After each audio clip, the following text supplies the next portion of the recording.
¿Ah? ¿Cuántas? Corteza y médula. Corteza y médula. Sí. ¿Y la corteza? 3 partes. 3. ¿Cuáles son? Glomerular, fascicular y reticular. Ya, cada una secreta un tipo de hormonas, ¿no? Entonces, ven, varias patologías pueden asentar en la suprarrenal. De ellas están reguladas por el eje hipotálamo, hipófisis, suprarrenal. ¿Cuál? La capa que secreta el cortisol, ¿no es cierto? El cortisol. Las otras secretan aldosterona y andrógenos, ¿no? La aldosterona y los andrógenos, la aldosterona no está regulada por el eje, ¿no? Hipófisis suprarrenal. El cortisol sí, los andrógenos también, ¿no? Bien.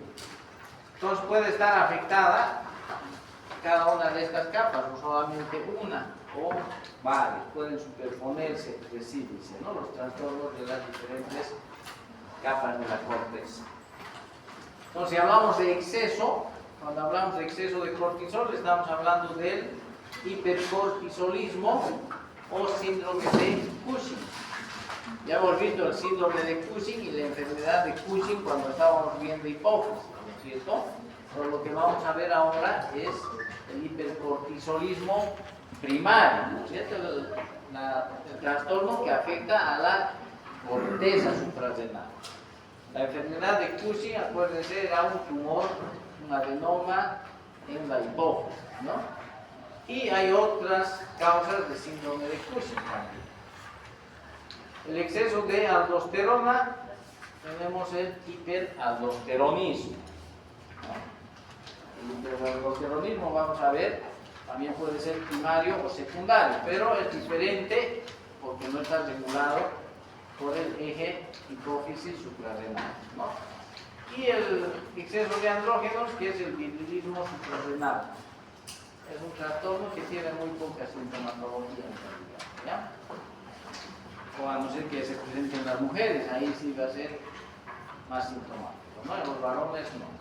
Entonces puede haber una superposición, si se afecta toda la corteza suprarrenal, vamos a tener una superposición de estos 3 trastornos, ¿no? Bien. Entonces, ¿cuáles son las causas del síndrome de Cushing? Bueno, aquí tenemos, vean ustedes, un cuadro donde están las causas, ¿no?, del síndrome de Cushing.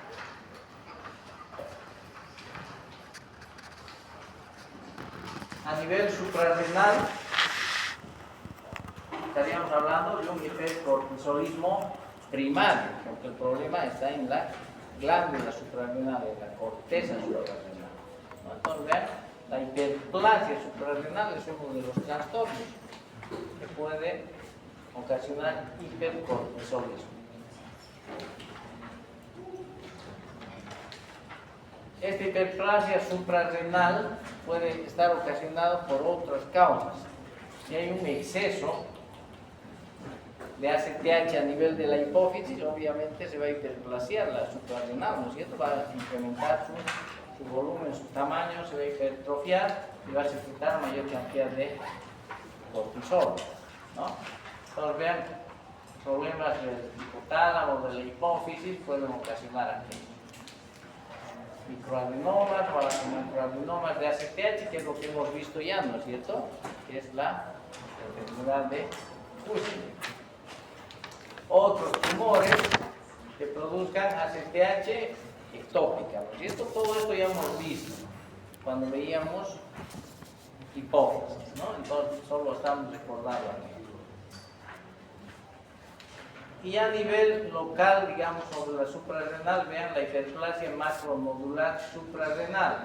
Es un trastorno genético en realidad, ¿no es cierto? Hiperplasia macronodular suprarrenal.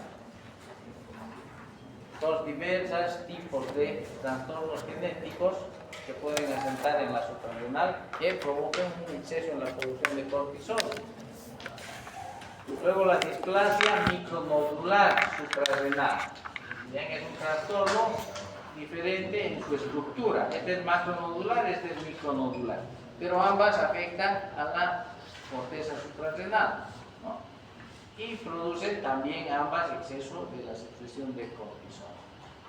Diferentes formas, ven, hay una esporádica, familiar, no nos vamos a entrar mucho en ello, ¿no es cierto? Ya sería muy detalle. Luego, neoplasias suprarrenales, tumores a nivel de las suprarrenales, que pueden ser benignos, los adenomas, o pueden ser malignos, los carcinomas, ¿no? Entonces, tumores que secreten cortisol en exceso. Y luego, estas asientan en la suprarrenal, ¿no es cierto? Causas exógenas, que no sean trastornos a nivel de la suprarrenal. Por ejemplo, las causas iatrogénicas, que son en realidad las más frecuentes. De todas estas que estamos viendo, las causas iatrogénicas son las más frecuentes. ¿Ya? Administración prolongada de glucocorticoides. Eso es lo más frecuente, ¿no? Pacientes que reciben tratamientos con glucocorticoides por alguna enfermedad de base, problemas autoinmunes generalmente, ¿no es cierto? O coagenopatías como artritis reumatoidea, lupus, etc. Trastornos hematológicos que reciben glucocorticoides, a veces de por vida. Entonces el efecto adverso de esto va a ser la presentación de un síndrome de Cushing. Y eso es lo más frecuente, ¿ya? En algunos casos la administración de ACTH, esto es mucho más raro, no se utiliza. Bien, esto ya lo hemos visto, vamos a ver estas causas, ¿cierto? Sea la causa que fuere, hay unos síntomas, unas manifestaciones clínicas que son similares, ¿no? Por el exceso de glucocorticoides, del cortisol. Se presentan estos trastornos, vean ustedes, obesidad del tronco, obesidad central, ¿no es cierto? En el tronco, en el cuello, cursan con hipertensión arterial generalmente, hay fatiga, debilidad, porque hay una miopatía por glucocorticoides, eso produce debilidad muscular. Entonces el paciente se cansa fácilmente al caminar, al subir gradas, principalmente. En las mujeres puede haber amenorrea, hirsutismo, y algo característico son las estrías abdominales purpúricas o purpúreas, de color violáceo, ¿no? Hemos dicho parecidas a las estrías de embarazo, pero estas tienen una coloración más oscura. Puede haber edema. El cortisol es una hormona hiperglicemiana, ¿cierto? Entonces puede elevar la glucosa, puede haber glucosuria y en algunos casos puede provocar una diabetes franca. Osteoporosis es otro trastorno, produce trastornos en el metabolismo del calcio, el cortisol. Bien. El síndrome de Cushing endógeno se debe a un aumento de la producción de cortisol por la suprarrenal, ¿no es cierto? Puede ser endógeno, puede ser exógeno. ¿Cuáles son las causas? Adenoma corticotropo productor de ACTH. Esto sería a nivel central, ¿no es cierto? A nivel de la hipófisis, o puede haber extrahipoficial, un tumor no hipoficial que secrete ACTH ectópico. Bien. Esto es lo que hemos visto, la enfermedad de Cushing y el síndrome de Cushing, ¿no es cierto? Son las causas, ya las hemos revisado, y estos son los síntomas y signos principales del síndrome de Cushing. Vean, por orden de porcentaje de frecuencia, ¿no? Vean, la obesidad centrípeta, hábito corporal típico, el 97% de los pacientes tienen el aspecto, ¿no es cierto? Esa obesidad central, en el tronco, en el cuello. Entonces eso es característico y es una de las manifestaciones clínicas más frecuentes. Hay que tomar en cuenta aquello.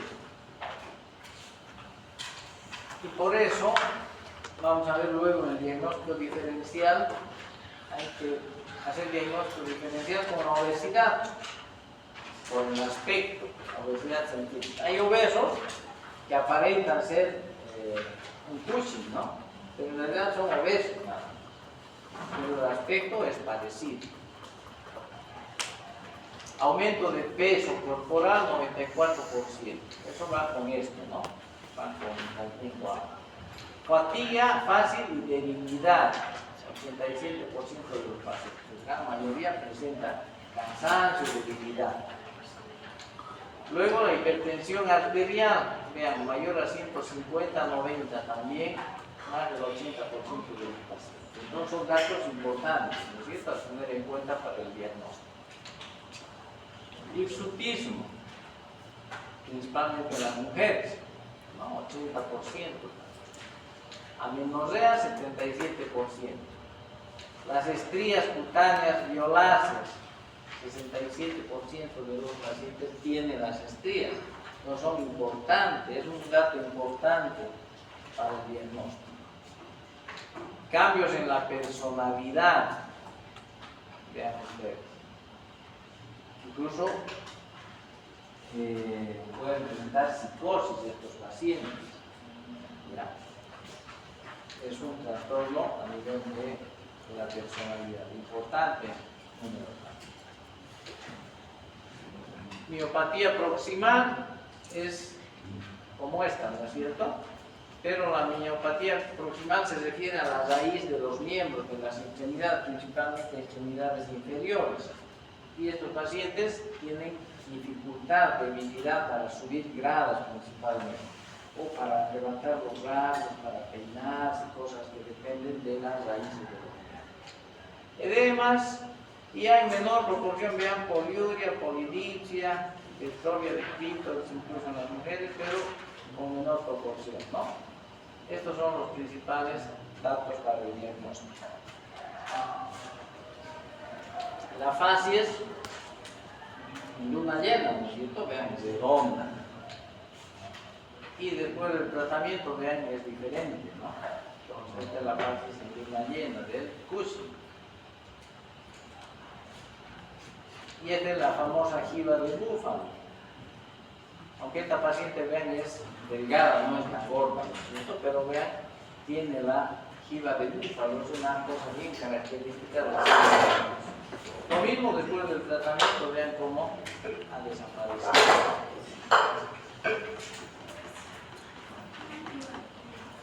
Bien, entonces las manifestaciones clínicas nos van a orientar a un diagnóstico presuntivo, ¿cierto?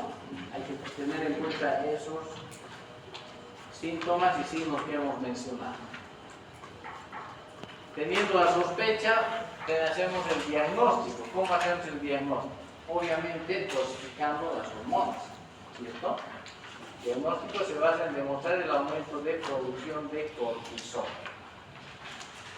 Entonces, ya saben, la secreción de cortisol tiene un ritmo circadiano. Su mayor cantidad es en la mañana, ¿no? En horas de la mañana, y su menor secreción es en horas de la noche, en la tarde y en la noche. Y a las 12 de la noche es la menor cantidad de secreción de cortisol. Pues hay que tener en cuenta eso para dosificar las hormonas, ¿cierto? Podemos dosificar en la mañana, ¿no? Una dosificación y ver si hay un incremento de cortisol.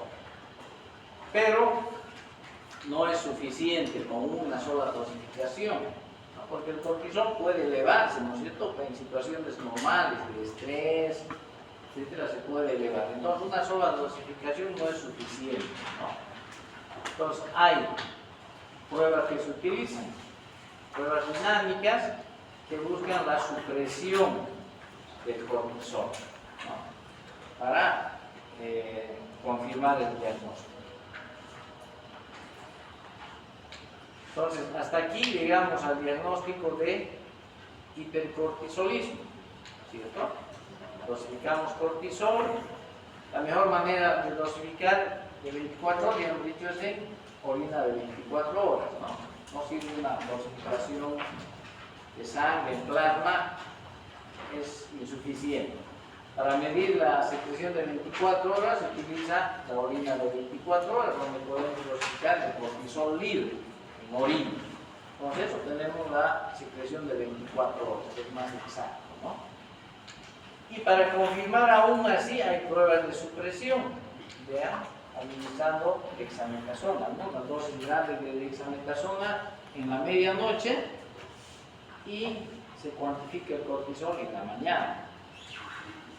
¿Qué estamos tratando de hacer con la dexametasona? Suprimir el eje, ¿no es cierto? Suprimir la ACTH, por lo tanto disminuir la cantidad de cortisol. Normalmente debería suprimirse o disminuir la secreción de cortisol a las 8 de la mañana. Pero si hay una secreción autónoma de cortisol, entonces no va a haber esa supresión, va a seguir elevado el cortisol. Con eso estamos confirmando el diagnóstico de hipercortisolismo, ¿no? E imposibilidad de suprimir la secreción. Hay diversas pruebas de supresión, imagino que están por ahí adelante. Hay diversos tipos de supresión. Luego tenemos que establecer la causa. Aquí tenemos hipercortisolismo. Luego el siguiente paso es establecer la causa de ese hipercortisolismo, ¿no? Entonces, para ello existen otro tipo de pruebas. También hay pruebas de supresión con grandes dosis o prolongadas dosis de dexametasona, pero también se utilizan estudios radiológicos, ¿no es cierto?, para determinar presencia de tumores, etcétera, etcétera. Entonces, para establecer la causa hay otro tipo de pruebas. Entonces, vean, en este cuadro tenemos un resumen de las pruebas diagnósticas para determinar el origen o la causa del síndrome de Cushing, ¿cierto? ¿Qué parámetros podemos utilizar? Aquí están. ¿Cuáles pueden ser las causas de hipercortisolismo? Un macroadenoma hipoficiario, un microadenoma hipoficiario, producción ectópica de ACTH o un tumor suprarrenal. Estas ya hemos visto, ¿no es cierto? Estas ya hemos visto cuando veíamos síndrome de Cushing en hipófisis. Estas son las pruebas en realidad que nos van a orientar cuando el problema es a nivel suprarrenal, un tumor suprarrenal principal. A manera de orientación, vean ustedes, nivel de ACTH, todos estos son dependientes de ACTH, ¿no es cierto? Porque secretan ACTH y estimulan a la suprarrenal a secretar cortisol. Y por eso la ACTH está siempre elevada. En cambio, el tumor suprarrenal, más bien, ¿cómo está la ACTH? Más bien está disminuida, ¿no es cierto? Porque la corteza suprarrenal está secretando grandes cantidades de cortisol de manera autónoma. Eso inhibe a la ACTH de la hipófisis, la suprime, ¿no es cierto? Entonces, por eso la ACTH va a estar disminuida. No solo en los tumores suprarrenales, sino en todas las causas de origen suprarrenal. Por eso es un hipercortisolismo primario, porque el problema está en la suprarrenal. Estas son hipercortisolismos secundarios, ¿no? Entonces, eso está claro. Porcentaje que responde a altas dosis de dexametasona, los microadenomas principalmente, los otros no. Y este obviamente que no responde porque no es dependiente de ACTH, ¿no es cierto? No es dependiente de ACTH. Porcentaje que responde, este es más arriba, ¿no? La secreción de la hormona hipotalámica es esta. Se comporta más o menos de manera similar. Y aquí tampoco, porque el problema aquí es a nivel suprarrenal. Entonces, con eso determinamos la causa, ¿no es cierto?, del síndrome de Cushing, si es primario o si es secundario. Hay que hacer diagnóstico diferencial, dijimos, con algunas otras entidades que puede confundirse el síndrome de Cushing. Por ejemplo, decíamos la obesidad. Un paciente obeso, de esos obesos extremos, puede parecer un síndrome de Cushing, porque tiene una distribución de la grasa central, el cuello también, ¿no? Entonces, es un diagnóstico diferencial. En estos pacientes, bueno, los niveles de cortisol van a estar normales, ¿no? Entonces, el diagnóstico diferencial, sirve entonces la clasificación o la medición de los niveles de cortisol. Ven, el alcoholismo crónico y depresión cursa con una elevación moderada de cortisol en orina, ¿ya? Con alteración también del ritmo circadiano, entonces podría parecer un síndrome de Cushing, ¿cierto? Pero las pruebas de supresión van a ser positivas en este caso, ¿no? Estos pacientes van a responder a la prueba de supresión para hacer el diagnóstico de síndrome de Cushing. Y estos pacientes tampoco tienen los síntomas característicos del Cushing. Entonces, una enfermedad aguda. Hay una secreción incrementada de cortisol en pacientes con trastornos o enfermedades agudas o con estrés, ¿no es cierto? Pacientes que están internados en terapia intensiva, etc. Es un estrés, o un infarto, o un accidente cerebrovascular, una sepsis, son estrés que hacen que el organismo normalmente incremente sus niveles de cortisol, ¿no? Como respuesta al estrés. Pero es una respuesta normal, ¿no es cierto?, del organismo ante el estrés. Entonces, los antecedentes, la enfermedad que está cursando el paciente, ello nos ayuda a diferenciar, ¿no?, de una patología. El síndrome de Cushing iatrogénico. Aquí, ¿qué vamos a tener? Vean, concentraciones basales de cortisol en sangre y orina bajos. Si dosificamos el cortisol van a estar bajos, pero el paciente tiene Cushing. ¿Por qué? Por el exceso de cortisol exógeno.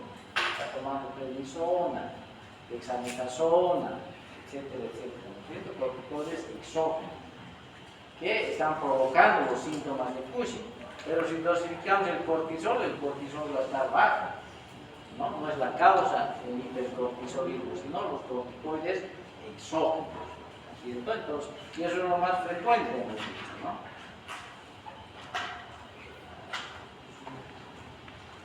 Y luego la evaluación radiológica para complementar el diagnóstico, ¿no?, de la causa del síndrome de Cushing. Entonces, una tomografía de abdomen, obviamente, para ver las suprarrenales, ¿no? Una tomografía computarizada de abdomen nos va a ayudar a localizar tumores suprarrenales o hiperplasia bilateral o unilateral también de las suprarrenales, que son las causas genéticas que hemos dicho, ¿no es cierto? Entonces, una tomografía de abdomen. La resonancia magnética, principalmente para ver lesiones a nivel de hipófisis, en los casos para diagnóstico diferencial de los diagnósticos de Cushing secundario, ¿no?, de hipercortisolismo secundario, que no corresponde en este caso para nosotros, ¿no? Lo mismo, producción histórica de ACTH, que hemos visto tumores pulmonares, de tórax, que pueden secretar ACTH, ¿no?, pero que son secundarios, no son primarios en este caso. Entonces ahí vemos la tomografía, ¿no? Como se ve aquí, coloca el control regular suprarrenales.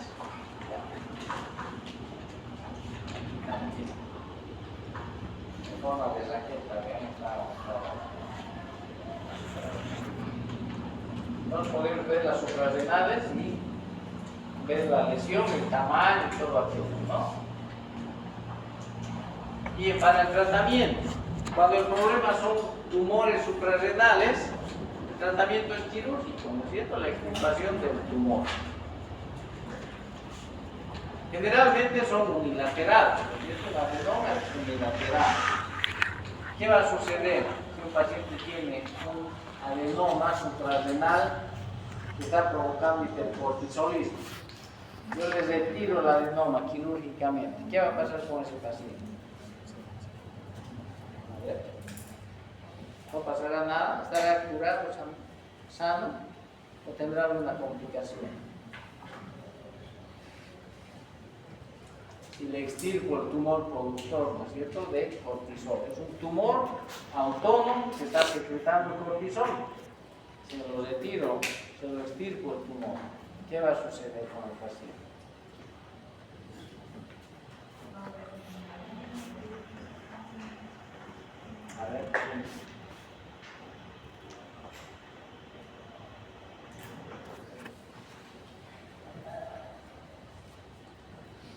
El tumor secreta grandes cantidades de cortisol. ¿Qué hace? Inhibe a la ACTH. No hay ACTH. Está suprimida la ACTH en la hipófisis. Le retiro el tumor, el paciente va a quedar sin cortisol. ¿No es cierto? Va a quedar sin cortisol. ¿Qué va a pasar? Va a ser una insuficiencia suprarrenal, ¿no es cierto? Porque la glándula, sobre todo la glándula del otro lado, está atrofiada. Porque como no hay ACTH, esa glándula no está funcionando. Ni siquiera la del lado del tumor, lo que está funcionando es el tumor, que está secretando cortisol. Este inhibe al ACTH y si no hay ACTH, las glándulas se atrofian, dejan de producir cortisol. Y si les retiro el tumor, esas glándulas no están funcionando, va a quedar otra vez una insuficiencia suprarrenal, ¿no es cierto? ¿Se entiende, no es cierto? Por la retroalimentación negativa está inhibida la ACTH. Y si no hay ACTH, las glándulas están atrofiadas. El único que está funcionando ahí es el tumor, que está secretando exceso de cortisol. Entonces, previo a la cirugía, estos pacientes hay que tratarlos como si fuera un síndrome de Addison, hay que responderles. Va a entrar en una insuficiencia suprarrenal, va a necesitar reposición de cortisol, de corticoides exógenos, para no entrar en una insuficiencia suprarrenal. Entonces, dada la posible atrofia suprarrenal contralateral, se debe tratar previo como si fuera a someterse a una suprarrenalectomía total. En algunos casos hay que sacar las dos glándulas, queda sin glándulas, hay que darle corticoides exógenos, ¿no es cierto? Entonces lo mismo, a eso se refiere.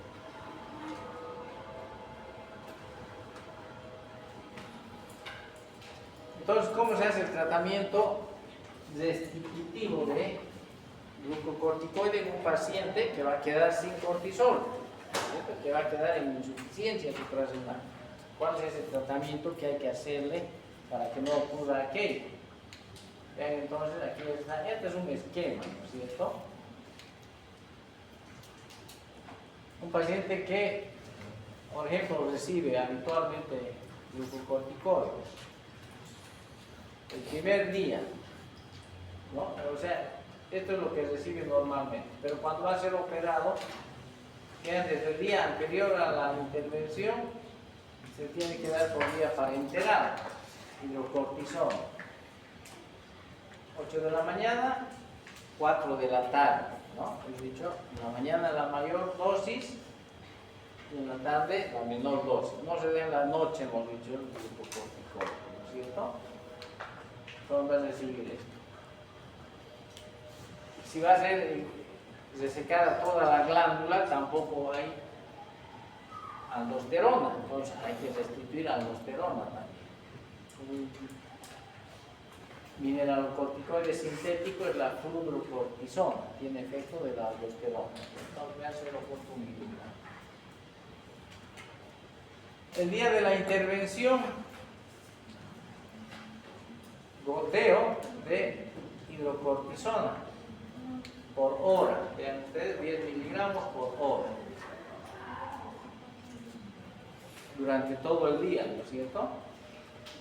Un día después de la intervención, vean, ya se va reduciendo la dosis por hora, el día 2, el día 3, ahí ya se empieza a introducir la hidrocortisona oral, en el horario correspondiente, se va reduciendo más la dosis parenteral y se va aumentando la dosis oral hasta quedar el paciente con su dosis habitual de hidrocortisona.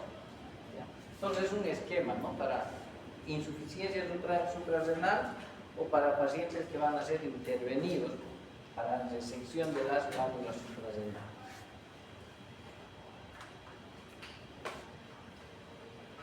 En la hiperplasia bilateral, que es otra causa de hipercortisolismo, ¿no es cierto? ¿Qué se busca? La causa aquí es ACTH en exceso, que está produciendo hiperplasia de las suprarrenales. Inhibir la ACTH, ¿no? Si es un tumor, bueno, excede el tumor. Esta es una causa secundaria, ya hemos visto, ¿no es cierto? Extirpación de un adenoma a nivel de la hipófisis, Ya hemos visto esto.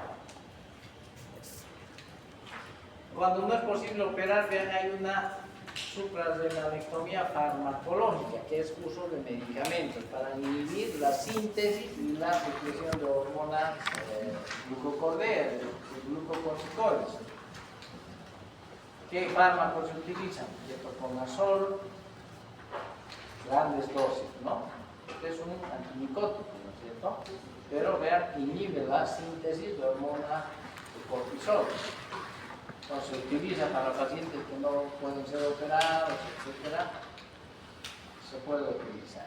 Mitotrano es otro fármaco, aminoglutetimida, metilapona son fármacos que también inhiben la síntesis de cortisol. Bien, eso con respecto al hipercortisolismo primario, ¿no?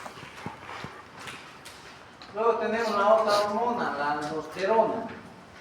El exceso en la secreción de aldosterona se llama hiperaldosteronismo. Síndrome relacionado con la hipersecreción del mineralocorticoide aldosterona. ¿Qué acción tiene la aldosterona? A ver. ¿Qué hace la aldosterona?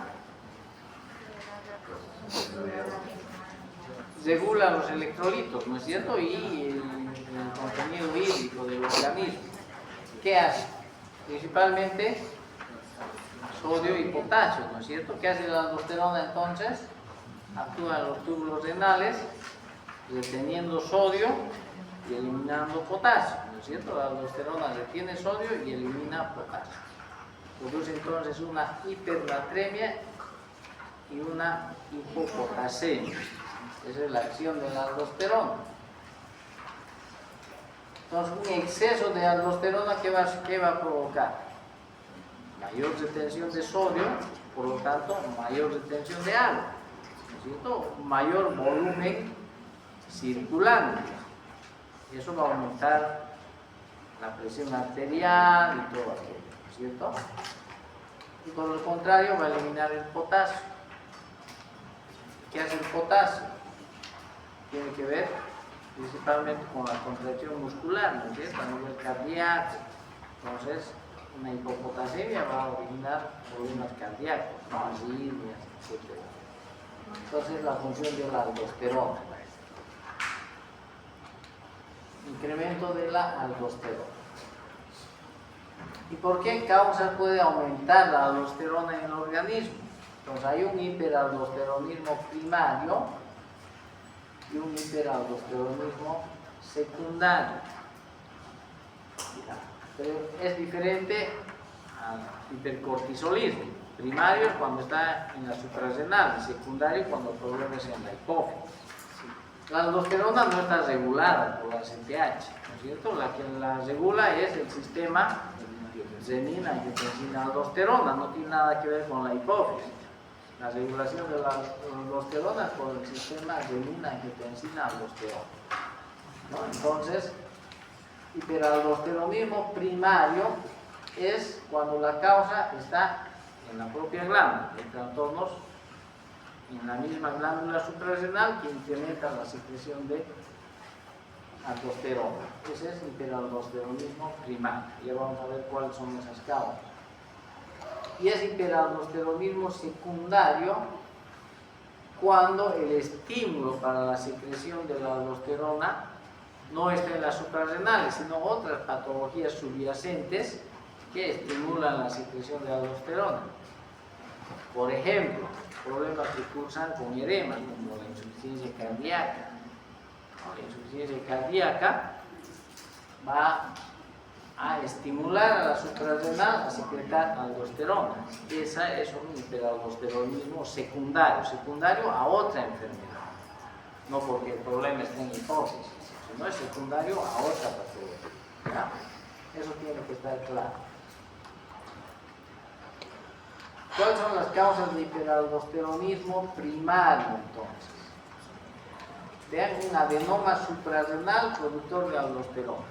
Un tumor en la suprarrenal que secreta aldosterona en exceso. Se llama síndrome de Cohn. ¿Qué es el síndrome de Cohn? Un adenoma suprarrenal productor de aldosterona. Es un hiperaldosteronismo primario, porque el problema está ahí en la suprarrenal, ¿cierto? Es un adenoma unilateral pequeño en uno u otro lado, en el ángulo izquierdo o derecho, no es indiferente. Carcinoma suprarrenal. Un carcinoma suprarrenal primario o una metástasis de cáncer en suprarrenales que produce aldosterona en exceso. También es un hiperaldosteronismo primario, ¿no? Carcinoma suprarrenal. Entonces, vean, es más frecuente en las mujeres a esta edad. El 1% de los pacientes hipertensos tienen el síndrome como causa un síndrome de Cohn. Entonces ustedes saben que la causa más frecuente de hipertensión arterial es la esencial, ¿cierto? Es la esencial. De todos esos pacientes hipertensos, un 1% es secundario a un hiperaldosteronismo primario. Entonces, hay que estudiarlo, ¿cierto? Cuando estudien hipertenso hay que descartar causas primarias, etc. Si no se encuentra nada, queda como hipertensión arterial esencial. Entonces, pero hay un 1% que corresponde a un hiperaldosteronismo primario. Obviamente el tratamiento es diferente, pues, ¿no? Alguna hipertensión arterial esencial. Luego tenemos la hiperplasia nodular bilateral. Hiperplasia nodular bilateral.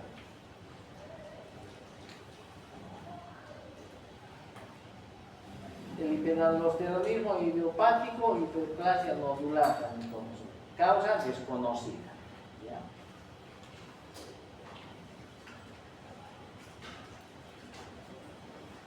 Entonces, ¿cuáles son las manifestaciones clínicas? Ya hemos dicho, ¿no? Tiene que ver con el sodio y con el potasio. Tiene que ver con el intercambio a nivel de los túbulos renales del sodio con el potasio. Si tiene sodio, elimina potasio.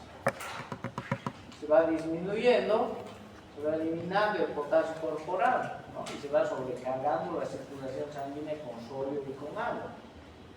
Entonces, ¿qué tienen los pacientes? Hipertensión, principalmente diastólica. Con la hipertensión diastólica tiene que ver con un incremento del volumen sanguíneo circular. En cambio, la hipertensión sistólica tiene que ver más con la vasoconstricción arteriolar. Entonces, en estos pacientes principalmente es una hipertensión diastólica. Vean que puede ser muy grave y que cursa con cefalea. Las otras manifestaciones son secundarias a la hipopotasemia, ¿no? Ya hemos dicho que el potasio tiene que ver con la contracción muscular, tanto del músculo esquelético como del músculo cardíaco. Entonces, los pacientes tienen debilidad muscular, tienen fatiga principal. ¿Ya? ¿Qué otras manifestaciones clínicas presentan estos pacientes? Poliuria, por una menor capacidad renal para concentrar la orina. Y si hay poliuria, va a haber polidipsia también compensatoria, ¿no? Y en algunos casos el potasio puede ser normal. Vamos a encontrar signos electrocardiográficos de hipopotasemia, ¿no? ¿Cuáles serán los signos electrocardiográficos de hipopotasemia? ¿No se acuerda? Ondas tepicudas, ¿no? Ondas tepicudas, ¿qué más? Ondas U también, arritmias como intrasistolias, ¿no? Entonces esas son las manifestaciones electrocardiográficas. Y radiográficamente vean que podemos encontrar signos de hipertrofia del ventrículo izquierdo. Claro, por la hipertensión arterial, el ventrículo izquierdo se hipertrofia, ¿cierto? Entonces una radiografía de tórax vamos a ver hipertrofia del ventrículo izquierdo. Y si se hace una ecografía, vamos a ver una hipertrofia concéntrica, ¿no? Músculo ventricular más grueso. Entonces, hipertrofia ventricular izquierda. Insuficiencia renal en un 15% de los pacientes.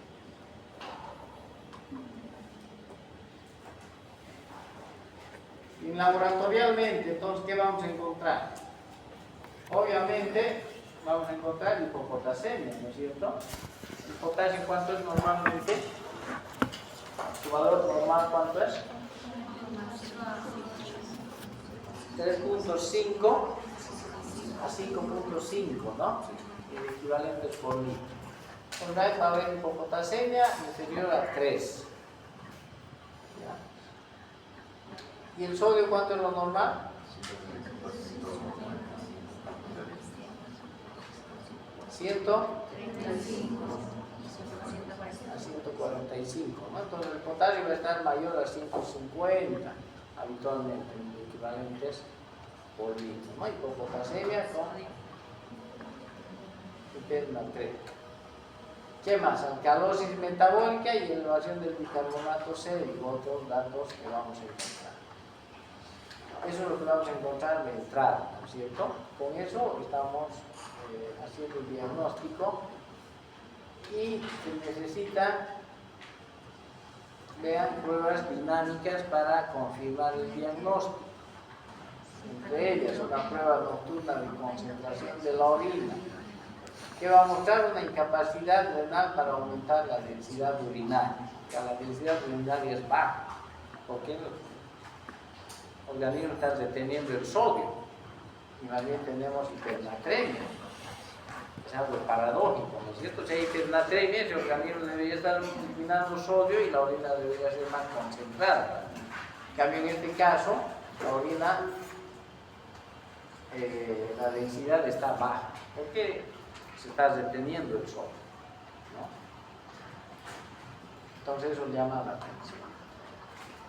Para el diagnóstico, entonces, sospechar ante una hipopotasemia persistente en un paciente sin edema, que ingiere cantidad normal de sodio y sin tratamiento diurético, o sea, no hay una causa, ¿no?, para la hipopotasemia. No está tomando medicamentos de ninguna clase y tiene hipopotasemia persistente. Más bien hipernatremia sin edema, ¿no? Entonces, eso nos hace sospechar el diagnóstico. Criterios diagnósticos de hiperaldosteronismo primario: hipertensión diastólica sin edemas, hiposecreción de renina que no se eleva con reducción del volumen, es la prueba de deshidratación que se hace, ¿no?, para ver si se aumenta la renina, y no hay respuesta. Hipersecreción de aldosterona no inhibida con expansión de volumen. ¿Ya? Cuando el paciente tiene aldosterona elevada, si hacemos una prueba de sobrecarga hídrica, debería bajar la aldosterona, ¿no es cierto? Pero no hay esa inhibición de la aldosterona. Eso está confirmando el diagnóstico, es una prueba dinámica.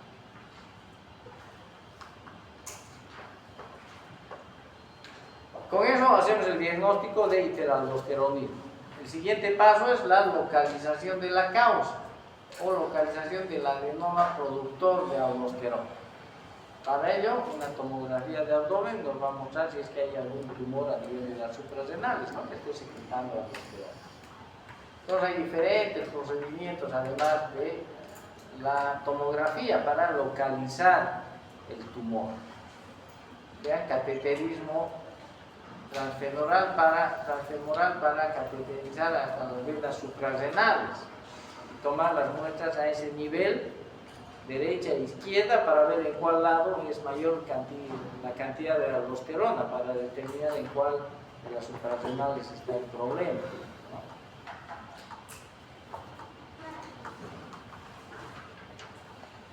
Para el diagnóstico diferencial, pacientes con hipertensión e hipopotasemia. Hay casos de hipertensión arterial esencial que cursan con hipopotasemia. Entonces, no es un hiperaldosteronismo, es una hipertensión arterial con hipopotasemia. En cambio, el hiperaldosteronismo cursa con hipertensión arterial, es diferente, ¿cierto? Entonces, hay que hacer diagnóstico diferencial. el hiperaldosteronismo secundario. En estos casos hay elevación de la renina, o sea, hay activación del sistema renina-angiotensina-aldosterona, que está ocasionando la elevación de la aldosterona. Estos son los casos secundarios, ¿no es cierto? Secundarios a otra enfermedad que produce elevación de renina. Y la renina provoca elevación de la aldosterona, eso es secundario. En el primario hay elevación de la aldosterona nada más, sin respuesta a la renina. Bien, entonces vean, en el hiperaldosteronismo primario hay disminución de la concentración plasmática de la renina. Más bien la renina está baja, ¿no es cierto?, en el hiperaldosteronismo primario, porque la aldosterona elevada inhibe a la renina. Tenemos renina baja para el diagnóstico diferencial. Hiperaldosteronismo primario, aldosterona alta, renina baja. En cambio, en el secundario, renina alta y aldosterona alta también, ¿no es cierto? Entonces, ven, aquí el esquema nos diferencia entre el aldosteronismo primario y secundario.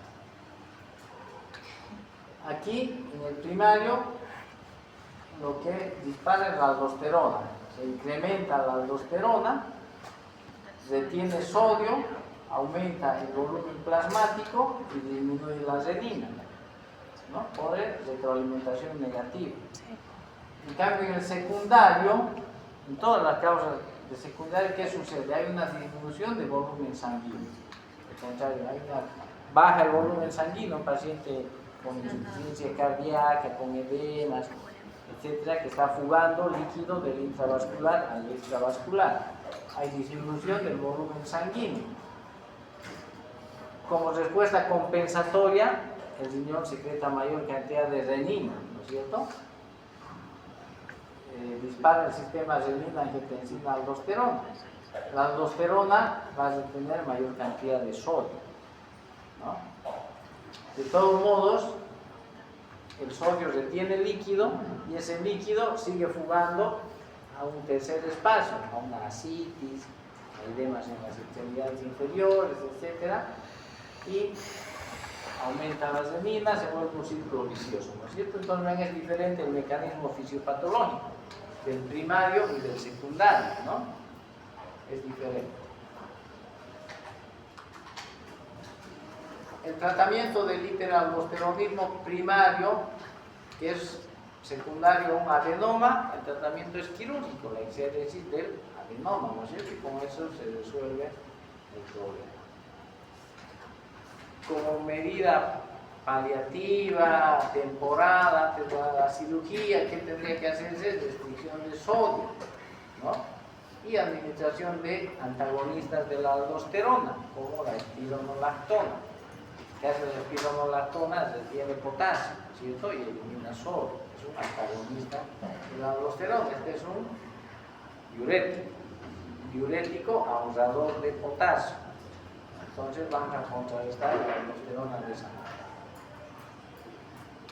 Cuando se trata de una hiperplasia bilateral idiopática, el tratamiento puede ser médico o cirúrgico, ¿no? Este mismo tratamiento, la exéresis de ambas glándulas, pues, ¿no? Si no se logra controlar médicamente, hay que desecar ambas glándulas. Pero va a quedar con complicaciones, ¿no?, con una insuficiencia suprarrenal. Va a quedar así. El hiperaldosteronismo secundario. Vean, hay incremento de la aldosterona en respuesta a la activación del sistema renina-angiotensina-aldosterona. ¿En qué casos se activa el sistema renina-angiotensina-aldosterona? Vean, fase acelerada de la hipertensión. Esto es lo más frecuente, ¿no? Procesos edematosos subyacentes, insuficiencia cardíaca, cirrosis, síndrome nefrótico, donde el paciente hace edemas porque fuga líquido del espacio intravascular al extravascular. Eso es lo más frecuente, ¿no? Produce una hipovolemia y eso dispara el sistema renina-angiotensina-aldosterona. Es secundario a la insuficiencia cardíaca, es secundario a una nefropatía, etcétera, etcétera. Otras causas, el embarazo, tumores productores de renina, tumores en el riñón que produzcan renina. Mayor renina, mayor aldosterona. El mecanismo va a ser similar a esto, ¿no? Por eso es secundario. El tratamiento va a depender de la causa, ¿no? El tratamiento del hiperaldosteronismo secundario corresponde a la causa que está provocando ese hiperaldosteronismo. Si es una insuficiencia cardíaca, tratamiento de la insuficiencia cardíaca. Si es una cirrosis, el tratamiento de la cirrosis. Si corregimos la hipovolemia, todo aquello, se va a corregir la secreción de renina y también va a disminuir la aldosterona. ¿Sí? Entonces, secundario a la enfermedad subyacente. El tratamiento es el de la enfermedad subyacente. Bien, ¿alguna pregunta? Hasta ahí tenemos hipercortisolismo primario e hiperaldosteronismo primario y secundario. Mañana nos tocaría ver lo contrario. Entonces, una consulta en el hipercortisolismo secundario o iatrogénico, ¿se hace igual dosificación de cortisol o solo es la medición hormonal 24 horas? Iatrogénico, ¿en qué caso sería el iatrogénico? Por ingerir exógenamente. ¿Hiperaldosteronismo o hipercortisolismo? Soy hipercortisolismo. ¿Qué pasa? ¿Qué me preguntaba? Si se dosifica igual con dexametasona, los niveles de cortisol. No, el cortisol, pues, ¿no? Es el que se dosifica. Vamos a tener síntomas de Cushing, pero con un cortisol bajo. Porque el glucocorticoide exógeno es el que está alto, ¿no? Vamos a tener síntomas de Cushing, pero con cortisol bajo.